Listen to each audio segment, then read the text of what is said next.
He said, I want to come over and see you. And that was my honor, and thank you very much for being here. You're most welcome. Thank you very much. Well, thank you very much for welcoming us to this reformed White House. I've been here before, and it looks really fantastic. I must congratulate you. Thank you. But I also thank you for allowing our delegation. This is a very mixed delegation that you've got. We've got people from government, my ministers. I've got someone from the trade union movement who we really collaborate with, and from business as well, and our sporting legends. When I spoke to you, you said, yes, come along and bring Gary Player, bring Annie else, and Retief Hoosen. I brought the two of them. Gary Player, I spoke to him, and he said, look, I'm getting rather on in my years, but wishes us luck in this discussion with you. So it's a real joy, and I'd also like to thank you for allowing your people to start discussions with us at the trade level. I mean, we are essentially here to reset the relationship between the United States and South Africa. We are long-standing partners in many, many ways. We've collaborated in many fields, in space issues, in energy, and in trade, and we therefore need to reset that, particularly in the light of some of the announcements that you made on trade and investment. Right. So we want to advance more trade between the two of us, two countries, and our people now have been empowered by yourself and by myself to start engaging, and we hope that we will be able to fuel that engagement during our talks. And we also want to discuss issues that have to do with how we promote further investments in both countries. We've got about 22 companies from South Africa that have invested in the US, thus creating a number of jobs. And similarly, you've got almost 600 companies that have invested in South Africa, and some of them have been in South Africa for more than 100 years. That's true. So our links are really long-lasting, and we would like to recalibrate those relations between our two countries and discuss a whole range of issues, geopolitical, the work that you're doing to bring peace around the world, in Ukraine and in the Middle East. So we value that, and we are also a great contributor to peace processes that are going on around the world. And of course, we want to discuss how we can support each other. You are a much bigger economy than we are. We're just a tiny economy, but we rely on each other on a number of issues. We've got critical minerals that you want to fuel the growth of your own economy and reindustrialize. So we have that on offer, including rare earth minerals. So all that combination of opportunity and the products that we buy from you, as well as what we sell to you, I believe makes up a really good and powerful relationship, which we need to strengthen, which we need to engender, and that is really what has brought us here. And we are really privileged to have, great South Africans in the mix. As you said, you'd like to see them as well. And I brought you a really fantastic golf book. Weighs 14 kilograms. Oh, that sounds good. And it showcases the golf courses in our country. Johan Rupert wrote preface, so did Annie else. And I want to showcase our golf courses. You might remember when I spoke to you and we spoke about golf, you said I should start practicing. And I've started practicing, President, so I'm ready. But let me end just the introductory remarks by thanking you. You may not recall that 5 years ago I spoke to you during the COVID period. Right. And it was at a time when the whole world was going through a really cathartic moment. Right. And we asked for assistance, and you were able to assist us with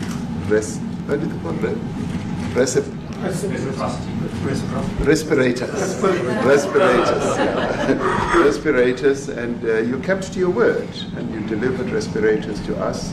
We didn't have as many in our country, and it really helped to help us deal with COVID. So I'm here also to say thank you and to thank the people of America for having helped us during a really difficult time. Being the small economy that we are, we needed help from around the world. And you were there to provide that. So thank you very much. I remember the call. Yeah. We sent 150 respirators. We became the respirator king. We started making them. Nobody had them. We had very few of them. That's right. But they were very helpful. But we sent 150, and I appreciated the letter. You wrote me a letter. That's right. Yeah. Thank you. Yeah. I appreciate that very much. Thank you very much for that. It really touched my heart after I spoke to you and you delivered. So, great honor. Thank you very much indeed. Yeah. Any questions, please? Mr. President, you welcome white Afrikaner refugees here. Can you explain to Americans why it's appropriate to welcome white Afrikaners here when other refugees like Afghans, Venezuelans, Haitians have all had their protected status revoked? Well, this is a group, NBC, that is truly fake news. They ask a lot of questions in a very pointed way. They're not questions, they're statements. We've had tremendous complaints about Africa, about other countries too, from people. They say there's a lot of bad things going on in Africa, and that's what we're going to be discussing today. When you say we don't take others, all you have to do is take a look at the southern border. We let 21 million people come through our border, totally unchecked, totally unvetted. They came from all over the world. In many cases, they're criminals. They come from prisons. They come from mental institutions. They come from street gangs. They're drug dealers. So don't say that we didn't take them. We take them. We're trying to get them out as fast as we can. And we're doing record business on that. And we just won a big case where we're allowed to send back hundreds of criminals to Venezuela. Just won that today in the Supreme Court. I'm happy to hear. But we do have a lot of people are very concerned with regard to South Africa, and that's really the purpose of the meeting, and we'll see how that turns out.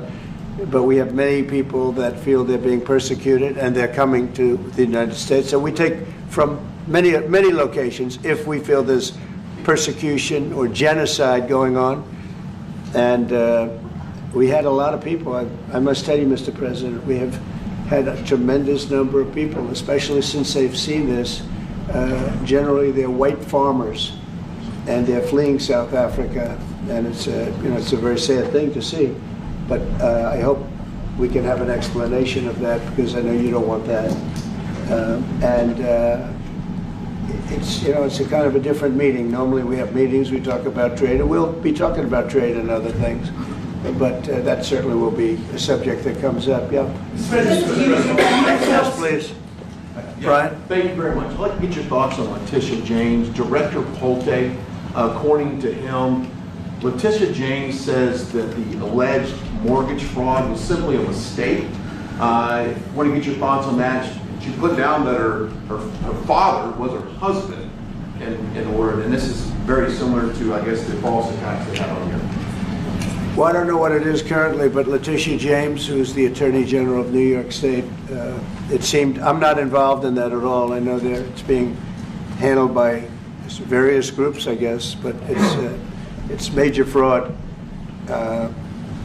mortgage documents, and fraudulent everything. I think she said the father was her husband, which she had to have a husband, or so she chose her father, and she put it down, and she had didn't she sign in Virginia, yet she said she lived in Virginia, yet she's the New York State Attorney General. She did that for tax reasons, so she could take advantage of taxes.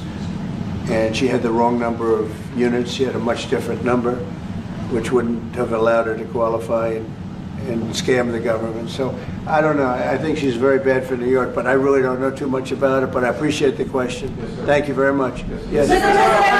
President, for you to be convinced that there's no genocide. Please. Thank you, Mr. President. So May 25th will be the celebration of Africa Day, which pretty much a lot of celebration will be taking place around the world, including here in the United States. What is your message to the entire African continent, African people, in this important occasion?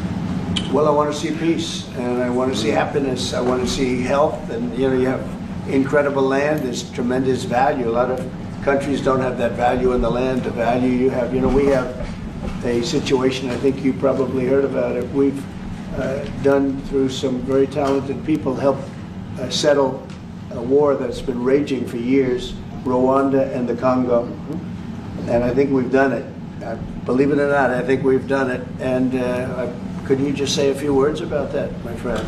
Yes. A couple of weeks ago, we signed, the two parties signed a declaration of principle in which they agreed on the way forward. And they have both submitted draft peace agreements, and we have put together one that incorporates both of their suggestions, and we've given it to them. So we're in the process of finalizing this Looking peace good, agreement. right? Looking very good. No, we have to thank you for even those efforts, because the African continent, particularly SADC, our Southern African Development Community, has for years been seeking to foster peace in the Democratic Republic of the Congo. So all efforts, including those from outside the continent and inside the continent, are really worthwhile. We are removing our troops from there so that peace can then prevail in that whole area.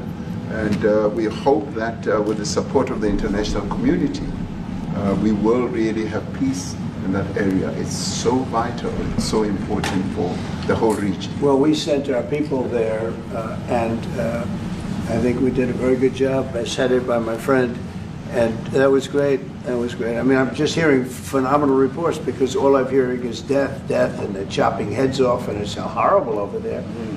And it was really brave of you to go there, and I really appreciate it. And it looks like we have something very, very substantial. We also talked about trade with them in terms of rare earth and all, but really more for it's like, if you take a look at what we just did with Pakistan and India, we settled that whole thing, and I think I settled it through trade. We're doing a big deal with India, we're doing a big deal with Pakistan, and I said, what are you guys doing? You know, somebody had to be the last one to shoot.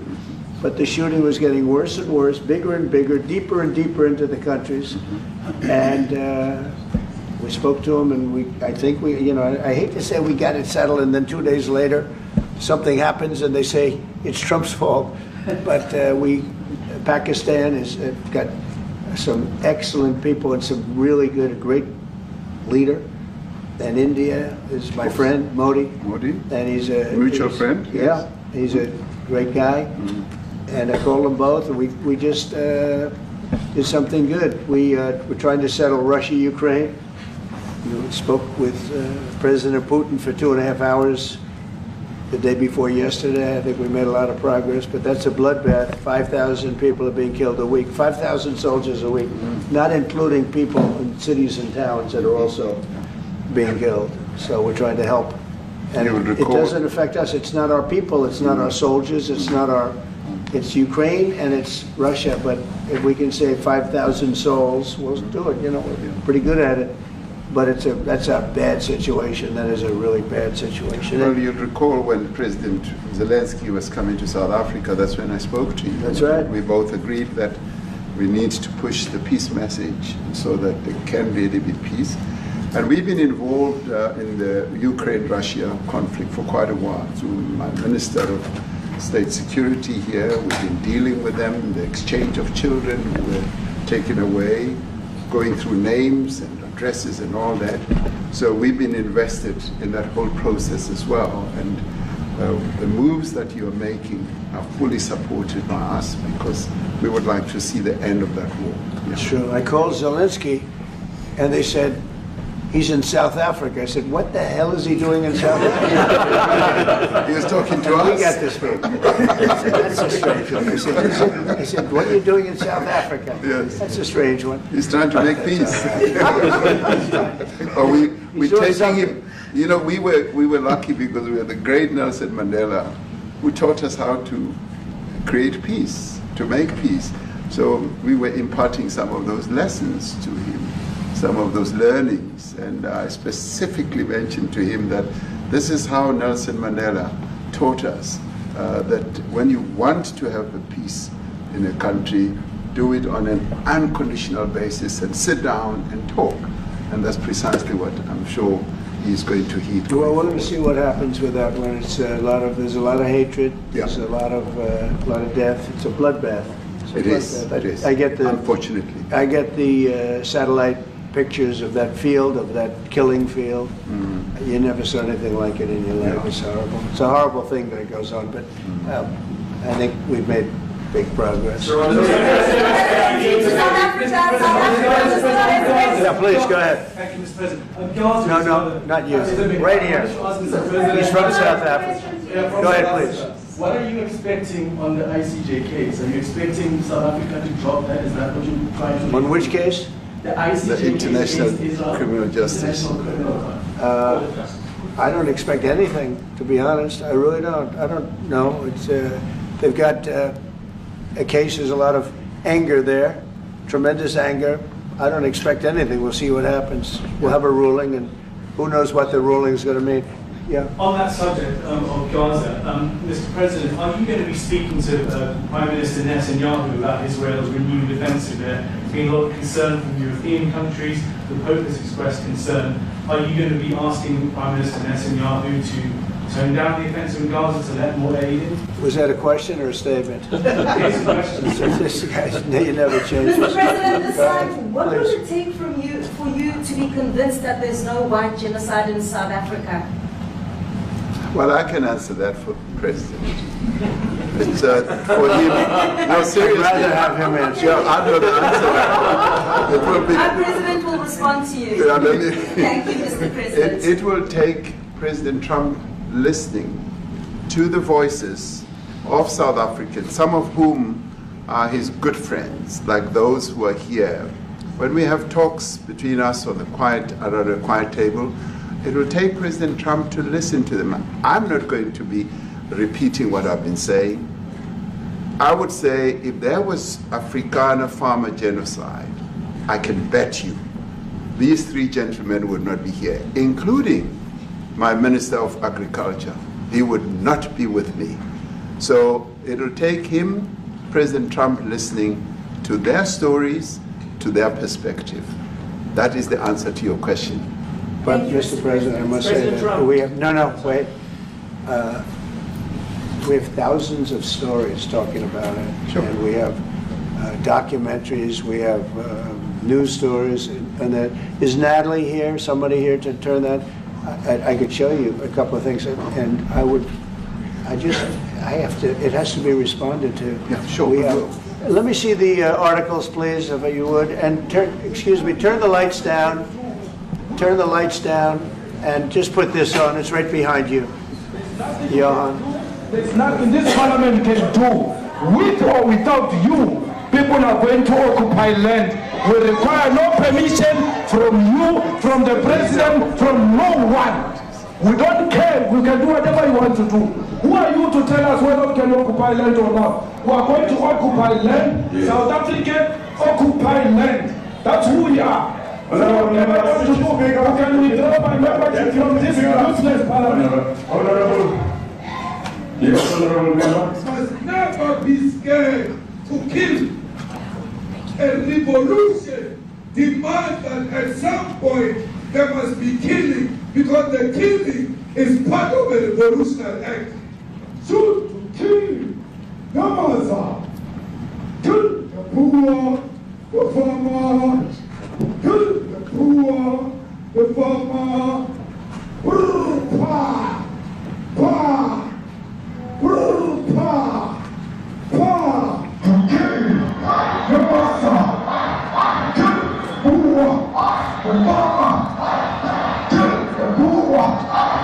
The mayor of DA in PE is a white man.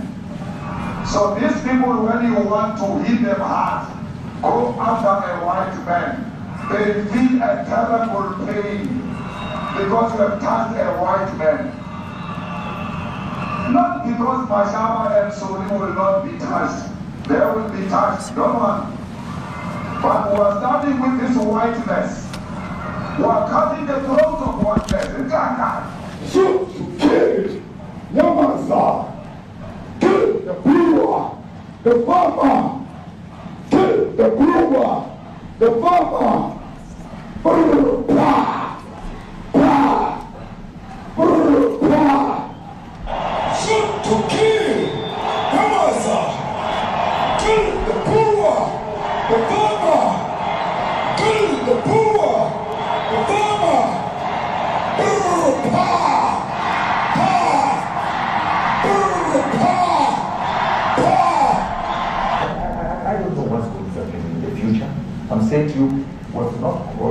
for the killing of white people, at least for now.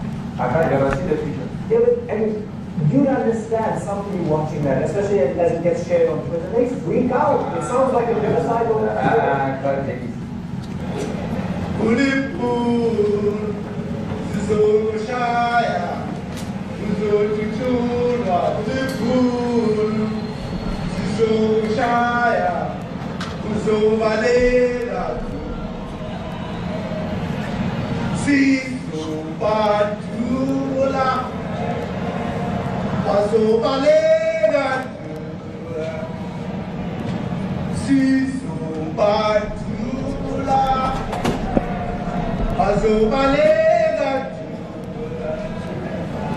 Who will expropriate land without compensation, whether they like it or not. If they object, they can seek refugee in America. Now this is very bad. These are burial sites right here. Burial sites. Over 1,000 of white farmers, and those cars are lined up to pay love on a Sunday morning. Each one of those white things you see is a cross, and there's approximately 1,000 of them. They're all white farmers, the family of white farmers. And those cars aren't driving, they're stopped there to pay respects to their family member who was killed. And it's a terrible sight. I've never seen anything like it. Both sides of the road you have crosses.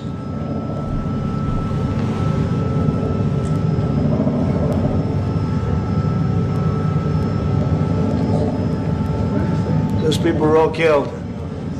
Have they told you where that is, Mr. President? No, I'd like to know where that is, because this I've never seen. But okay. I mean, it's in South Africa, that's where. We need to find out.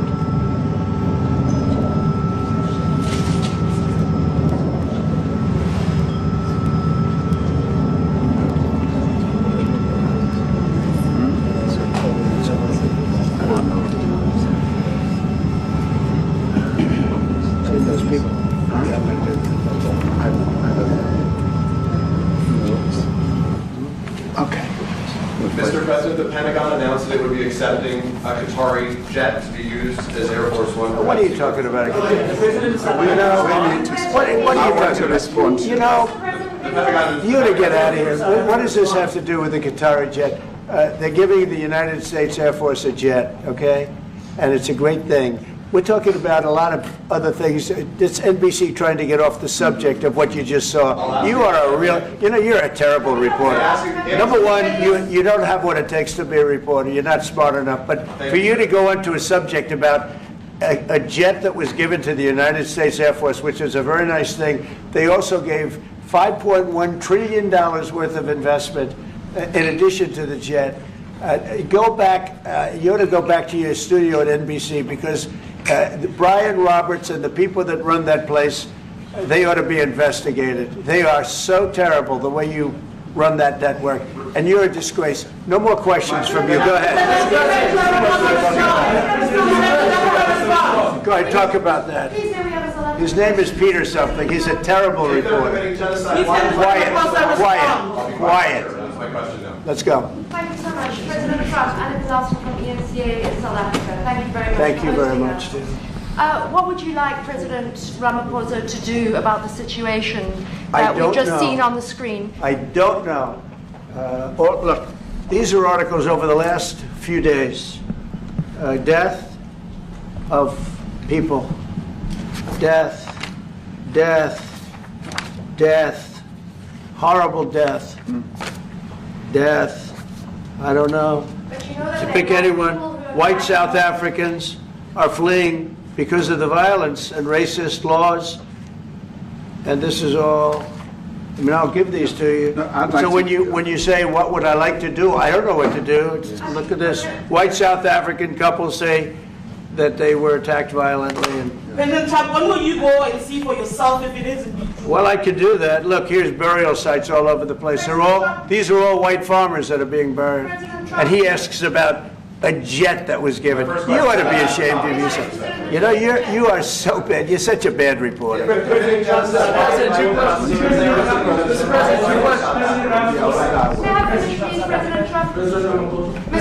This is one after another. This family was wiped out. I'm just looking. Can we get a response from President Ramaphosa, Your please? reaction to those videos, Mr. President? Yes, I want to react. Well, I think the videos are so. No. When you look at the videos, I mean, how does it get worse? And these are people that are officials, and they're saying that kill the white farmer and take their land. That's what. And I have other friends in South Africa. I have people that left.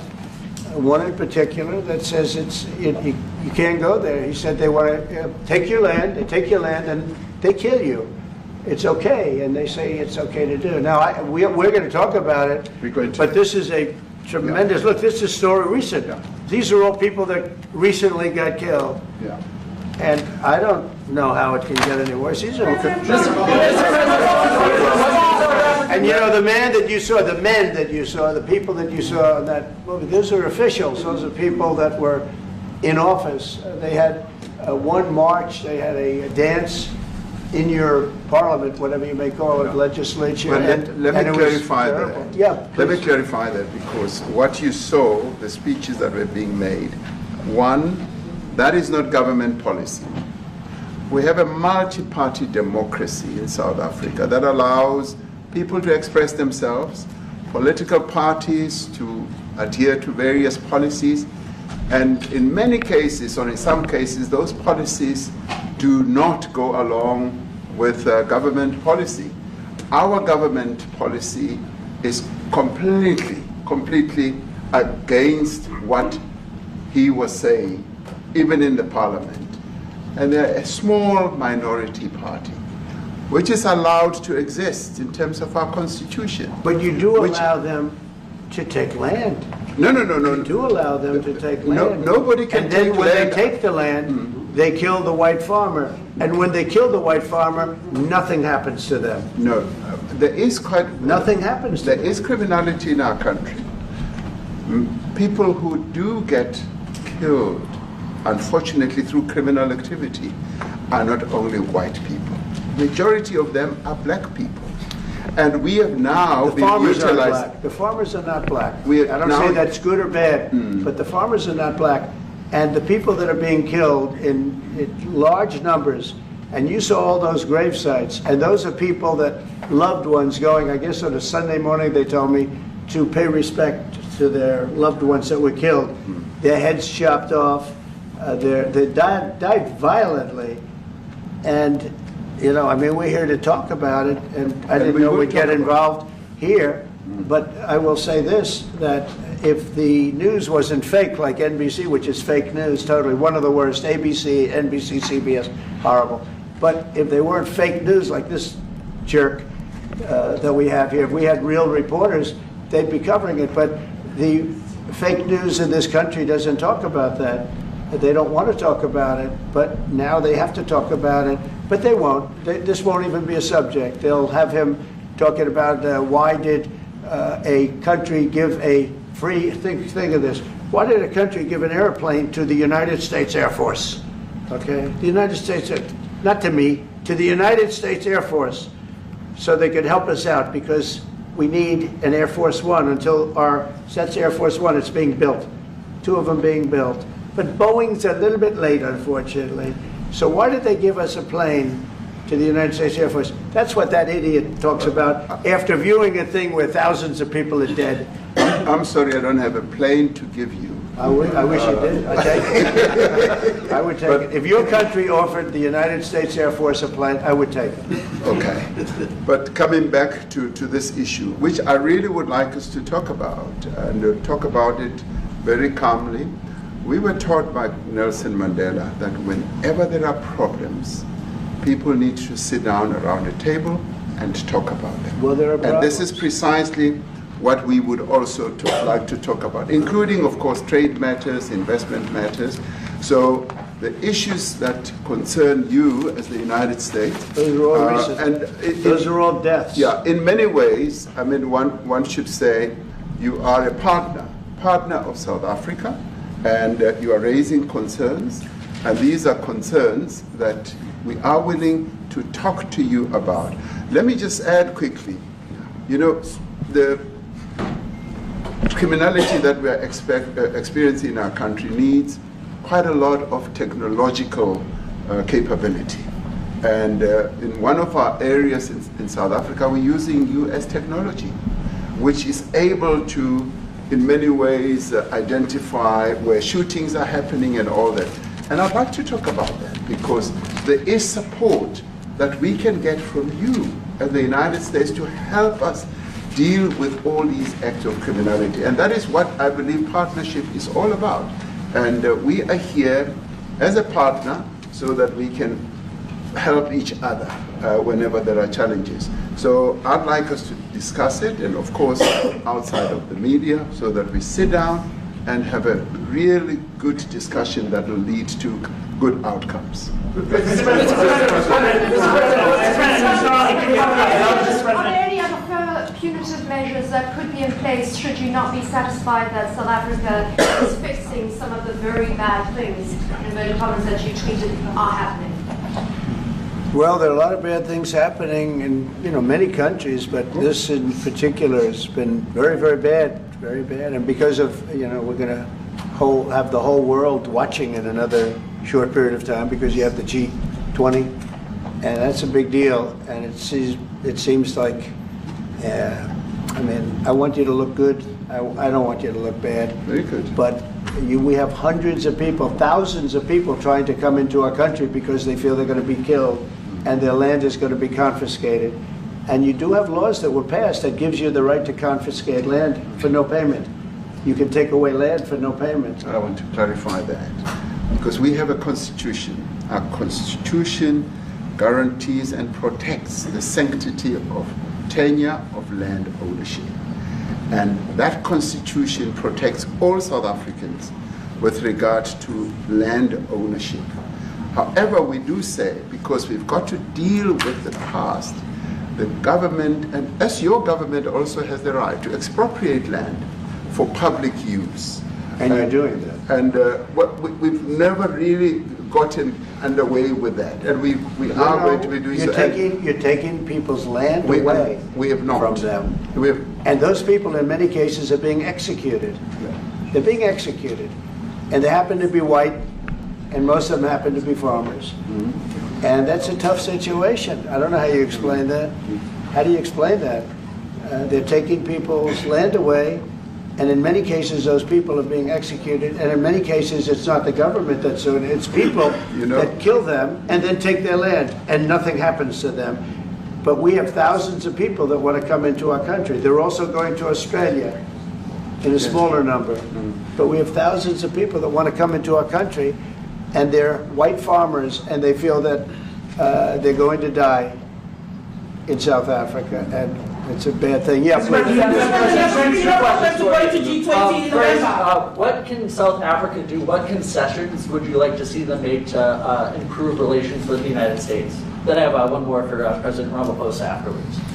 Well, we just spoke about it. I got them a very, very complex machine, 150 of them. I was asked by the president if it could help, and I did that. And I have great feeling for all countries. I deal with all countries, but I have a great feeling for South Africa because I have friends. I have a couple of friends, a few friends here today. I have many friends from South Africa, but many of those friends are not, they can't go back. I have Elon is from South Africa. I don't want to get Elon involved. That's all I have to do, get him into another thing. But Elon happens to be from South Africa. This is what Elon wanted. He actually came here on a different subject, sending rockets to Mars, okay? Yes. He likes that better. He likes that subject better. That's right. But Elon is from South Africa, and I don't want to talk to him about that. I don't think it's fair to him. That's right. But I will say that people are fleeing South Africa for their own safety. Their land is being confiscated, and in many cases they're being killed. And that scene of, you see how many crosses they have. Those crosses, that's a dead person in every one of them. And those trucks or cars are paying their respects to all of those dead people on a Sunday morning. That's a rough thing to explain away.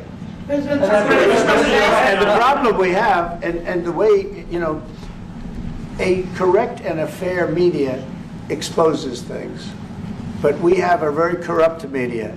They won't even report this. If this were the other way around, it would be the biggest story. Now, I will say apartheid, terrible. That was the biggest story. That was reported all the time. And this is sort of the opposite of apartheid. What's happening now is never reported. Nobody knows about it. All we know is we're being inundated with people, with white farmers from South Africa. And it's a big problem. Marco Rubio was telling me he's never seen anything like it. The numbers of people that want to leave South Africa because they feel they're going to be dead very soon. Yeah, Yes, please. I was going to say, Brian, go. if I could just ask you a question. 72% of farmers in your country are white. If they flee, do you feel that maybe the economy could collapse? You may not have a gap to fill in those people that need to replace those farmers. You know, I'd like my Minister of Agriculture, who is white, who comes from an opposition party to mine, who's joined my government at my invitation to address this very issue, including the question that you've just raised. John? Thank you very much, Mr. President. Yeah. And Mr. President, thank you for welcoming us to the White House. I would say we have a rural safety problem in South Africa. I don't think anyone wants to candy coat that. And it requires a lot of effort to get on top of it. It's going to require more policing resources. It's going to require a different strategy to be able to deal with it. But certainly the majority of South Africa's commercial and smallholder farmers really do want to stay in South Africa and make it work. And I've just come from the largest agricultural show in the Southern Hemisphere with organized agriculture and farmers, and the majority of them want to stay. But they too there have a memorial to those who've died as a result of farm attacks. And as the Minister of Agriculture, it is something that I'm particularly exercised with my colleagues at police and my colleagues in the justice cluster to start making farm attacks and stock theft a priority crime. And it affects all farmers in South Africa, particularly stock theft. It has a disproportionate effect on smallholder black farmers. I also want to just say this, that the two individuals that are in that video that you've seen are both leaders of opposition minority parties in South Africa. Nkonto Wesizwe under Mr. Zuma and the economic freedom fighters under Mr. Malema. Now the reason that my party, the Democratic Alliance, which has been an opposition party for over 30 years, chose to join hands with Mr. Ramaphosa's party was precisely to keep those people out of power. We cannot have those people sitting in the union buildings making decisions. And that is why after 30 years of us exchanging barbs across the floor in Parliament and trying to get one over on each other, we've decided to join hands precisely to keep that lot out of government. Because the day they get in to the doors of the union buildings in South Africa or control of our Parliament, that's what you're going to see. And that is why this government, working together, needs the support of our allies around the world so that we can strengthen our hand, grow our economy, and shut the door forever on that rabble getting through the doors of the union buildings, because then South Africa's future would be... So you denounced that type of language in the video that you saw? Oh yes, we've always done so. As government, as my own party, we are completely opposed to that. We, in 1955, adopted a document which said South Africa belongs to all who live in it. But why wouldn't you arrest that man? That man said, kill the white farmers, kill the white farmers. And then he danced, and he's dancing, and it's kill the white farmers. I think, I'm not sure, but I think if somebody got up in Parliament and started saying kill a certain group of people, he would be arrested very quickly. That man is going all over South Africa, and that's not a small party. That was a stadium that holds 100,000 people, and I hardly saw an empty seat. That's a lot of people. That's a lot of representation. And those crosses, we have dead white people, dead white farmers, mostly. And you take a look at Australia, they're being inundated, and we're being inundated with people that want to get out. And their farm is valueless, it's valueless, and they just want to get out with their life. And this is a very serious situation. And if we had a real news or real press or media, we don't have that because they won't talk about this because they're all guys like that idiot. But if we had a real press, it would be exposed. And you know, the beauty of exposing it is it's like a cleansing action. When it gets exposed, it'll get fixed. That's when it'll get fixed. But people don't talk about it. And I'll tell you who's talking about the thousands of people that are fleeing South Africa right now. We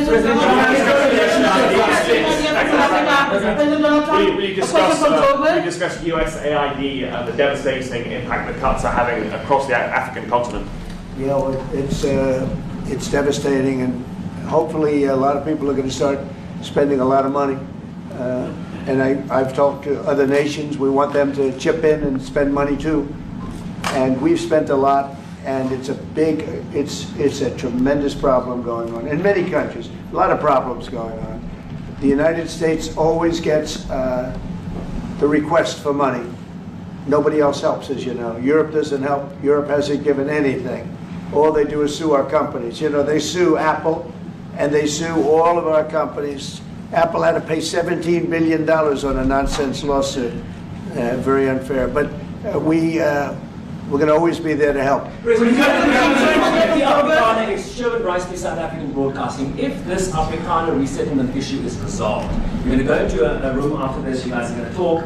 If it is resolved, what is the potential for the future-looking relationship between the United States? It's got to be resolved. It should be resolved. It's a little bit bad when you see a stadium with 100,000 people in it, because that means it's more than just a little movement. It's a pretty big movement in South Africa. So it has to be resolved. It'll be the end of the country if it's not. But is there potential for the relationship moving forward? I hope so. That's why I'm here. I mean, I'm not here for my health. I'm here to see what it is. No, I'd like to see. I have friends.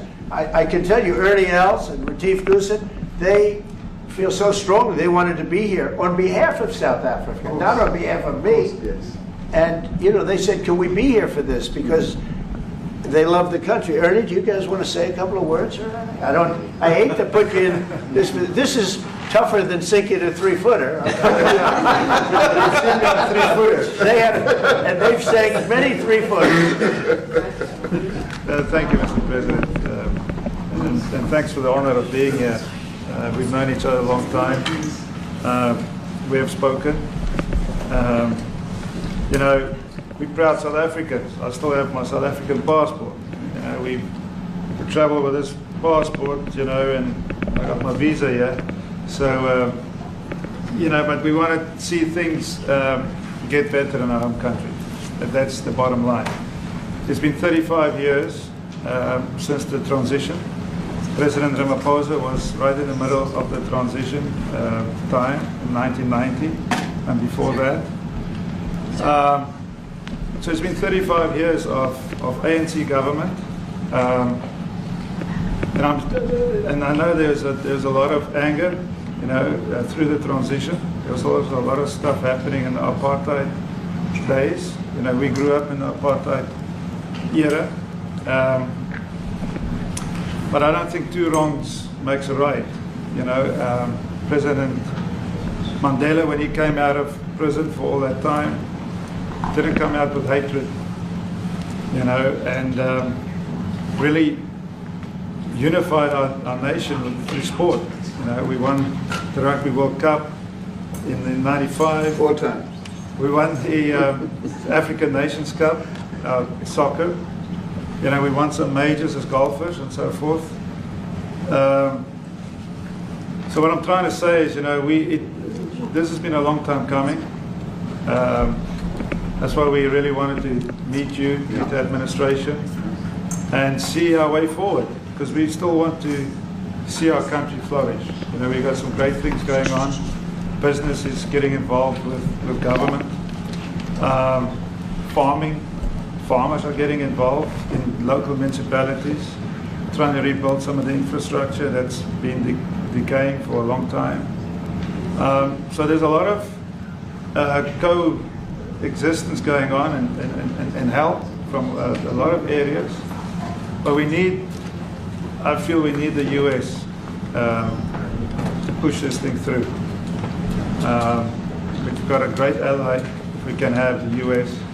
It's always been an ally of South Africa for a very long time. Even in the days of the war, you know, up in Angola, you know, you guys helped us. So very important for us to have your support and you know, get the change we need. Where did you do that well? You might have done that even better than he plays golf, which is almost impossible. Johan, please. Sorry, Mr. President, if you had to wind all of those things properly, you will see I'm the biggest target of that rabble-rouser. Number one for over 10 years, Mr. Malema. In fact, the first time I met him, he was in the youth league with that gentleman, and look how he's changed. Right. We have too many deaths, but it's across the board.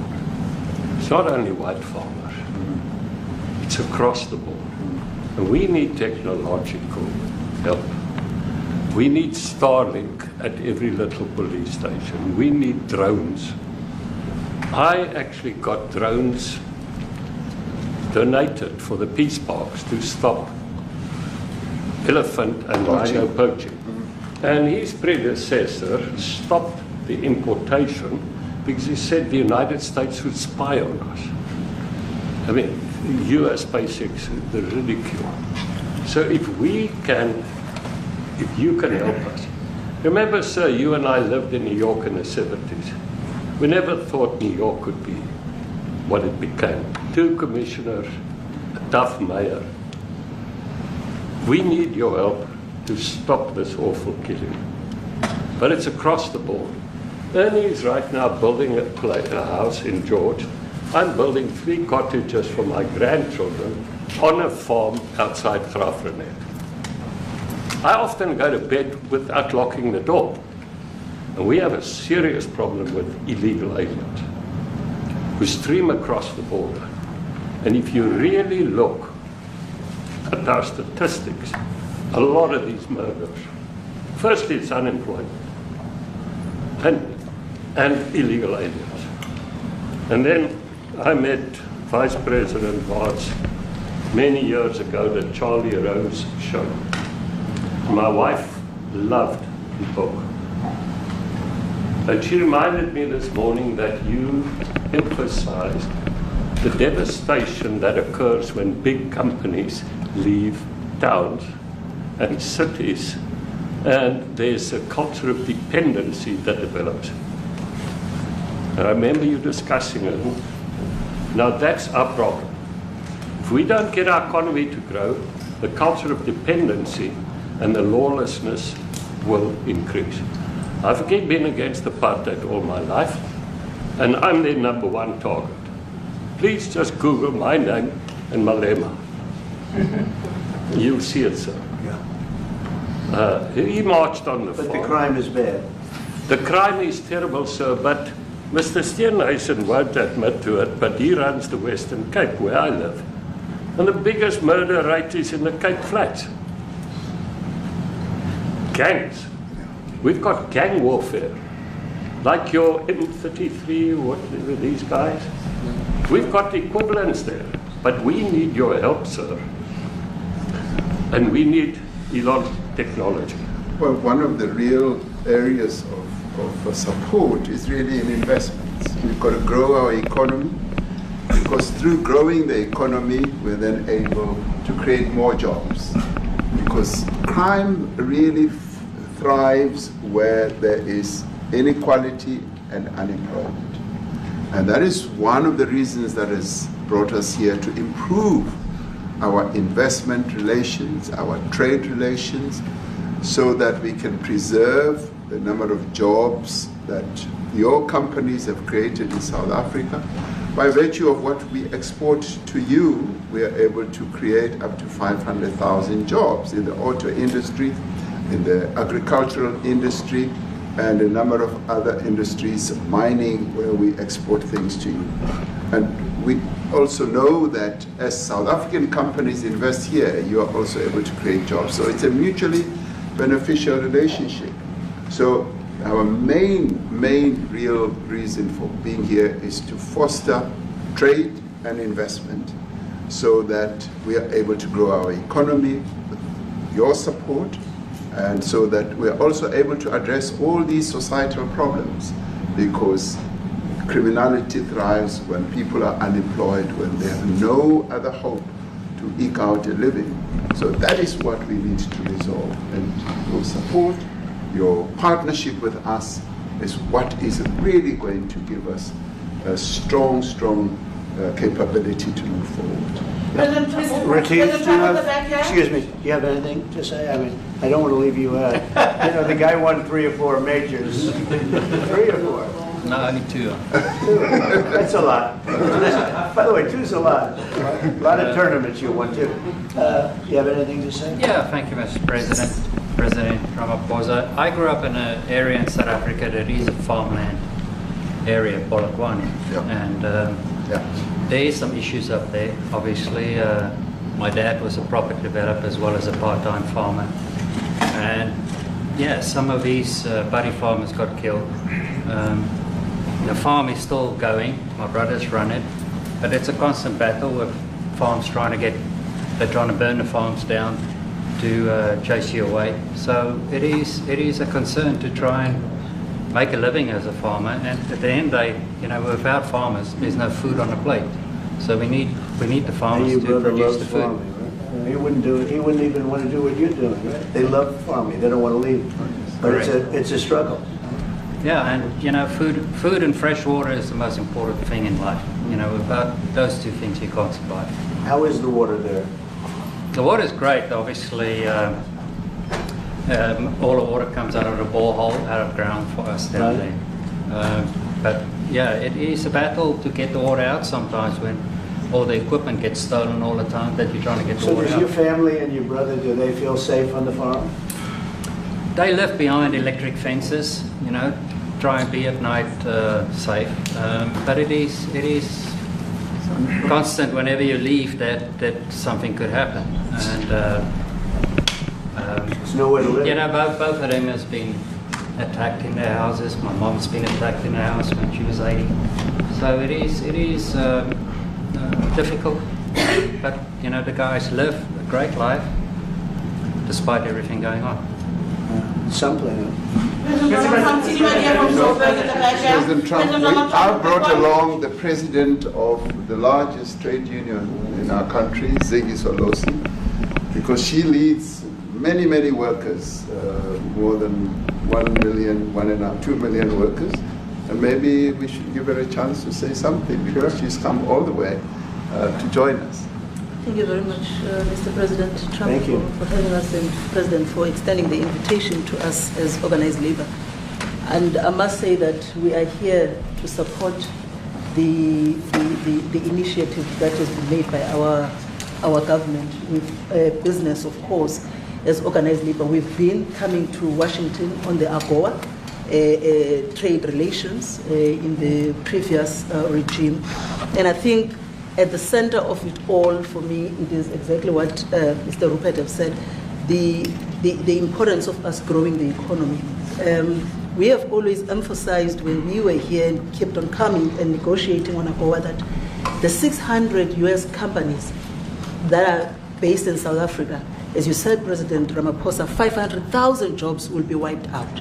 We need more foreign direct investment in our country. We are not just talking about those that will lose employment, but we are talking about over 40% of people that are unemployed, that have no hope of ever finding a job. And we think that, correctly, as they have said, that we need to deal with the issue of porous borders in our country, so that everyone that comes in is documented.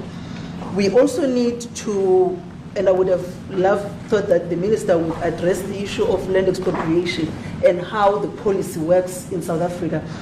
Recently, President, as you were preparing to come here on the news, in, I think it was in Natal, there was a handover of farms. And white farmers were saying, we are donating the land, but also there's a willing buyer, willing seller in South Africa. So there is no expropriation without compensation. But it is a willing buyer, willing seller. And that white farmer was even saying, President, that the government is even paying more in buying the land than what the land is worth of. And I think those are the realities, President, that we must say that we need to address, of course, but also the importance of agriculture linked to AGOA. People rely on it, and I think, as Retief said, for survival and living. But lastly, for me, President, is also the issue of the crime statistics.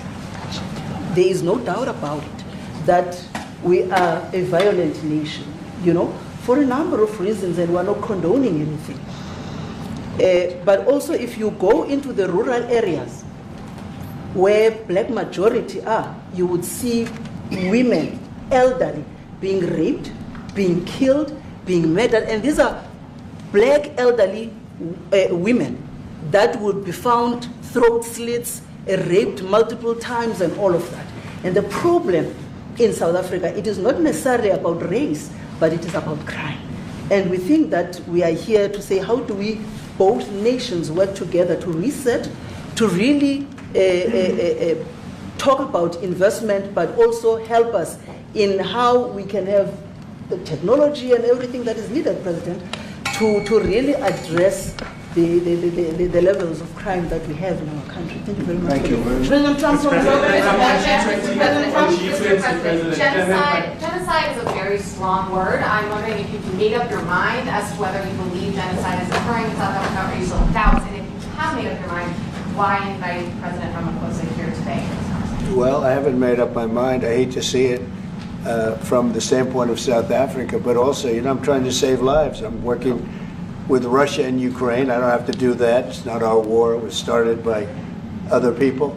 It was helped along by our past administration. It would have never happened if I were president, but I'm trying to save lives, no matter where. Rwanda, I have nothing to do with Rwanda and the Congo, but I felt I had a very talented person in this administration, and I sent him there, and he did an unbelievable job, I think. I mean, we're going to find out, but he's done the hardest part of the job. It should happen. If I can save lives, I want to save the lives. If it's in Africa, that's great. If it's in Europe, if it's wherever it may be. And it's a very small investment to do, believe me, compared to what the consequences are. So I hope we can do something. Look, I have so many friends. These two men, I have great admiration for them because I know what they do for a living. Yeah. And that's a very hard living. Going from city to city, from country to country, and hitting a ball 350 yards like they do, and better than you and I. Getting the ball in the hole. It's a very tough, with lots of people watching, right? Yes, that's a very tough living. They're champions. I respect champions, and I respect very much. And I think the country is very lucky. They really wanted to be here. That's true. They could be elsewhere. They could be on a beautiful fairway someplace, and they wanted to be here. I'm glad you brought So,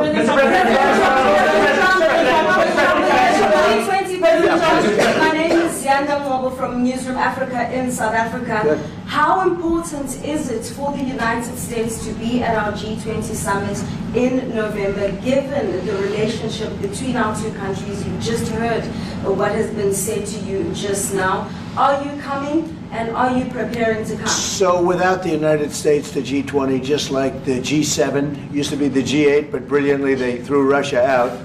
It would have been a lot better if Russia was in. A lot of people would say, oh, that's not it. Because if Russia was in, you probably wouldn't have this war. And if you had a different president, you wouldn't have the war either. But we have a G7. It's important that the United States is at both of them. I think without the United States, I really believe it's not very important. It's not the same meaning. As I said to President Trump, the U.S. really originated the G20. And it's important that the United States continues to play a key role in the G20. And we are privileged to be the president of the G20. But we are even overjoyed that we are going to hand over to the United States, who are the originators. And for that reason, I expect the United States to continue playing the leadership role in the G20 together with other countries. And I've said when I initially spoke to President Trump on the phone, I want him to come to South Africa for a state visit, and I also want him to come and participate in the G20. And I want to gladly hand over to President Trump to take the leadership of the G20 forward in November. Thank you very much. Thank you very much. Thank you. What is it going to take to convince you? They don't want to leave. How much do you need? Everybody, please keep moving. Thank you. Keep moving. Thank you. Keep going. Keep going. Thank you. Thanks, guys. Thank you. Straight out right there.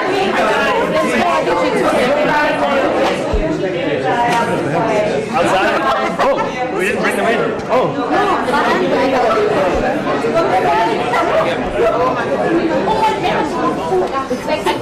No, eventually you tell me space that's it.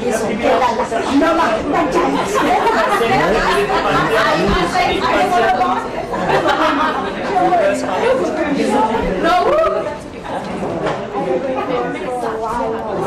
This knees on her. Oh, my knees. He's 20 years younger. Thank you.